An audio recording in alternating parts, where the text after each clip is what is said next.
आपलं सांस्कृतिक वैभव वाढलं पाहिजे, समाज सत्विचाराचं आचरण झालं पाहिजे, सांस्कृतिक मूल्यांची वृद्धी झाली पाहिजे, जीवनमूल्य वाढली पाहिजे, भविष्यातल्या पिढीवर उत्तम संस्कार झाले पाहिजे आणि आपल्या सांस्कृतिक वारसा जतन झाला पाहिजे. हा सांस्कृतिक महोत्सवाचा उद्दिष्ट आहे.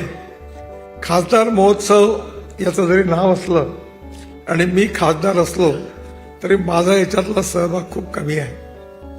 हा सगळा कार्यक्रम करण्यामध्ये समितीचे पदाधिकारी, सदस्य, आपल्यासारखे सगळे उत्साहाने यावेळी 1000-1500 सांस्कृतिक महोत्सव समितीची टीम आहे आणि निस्पृह, निस्वार्थी आणि समर्पित भावनेने हे सगळे काम करतात.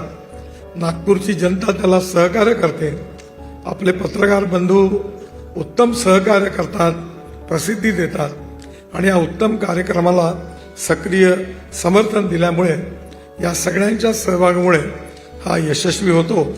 याही वर्षी आपण सगळ्यांनी सहकार्य करावं आणि या कार्यक्रमाला यशस्वी करावं अशी खासदार सांस्कृतिक महोत्सव समितीच्या वतीने मी आपल्याला प्रार्थना करतो आणि आपण सगळ्यांनी जरूर कार्यक्रम उपस्थित राहावं अशी विनंती करतो.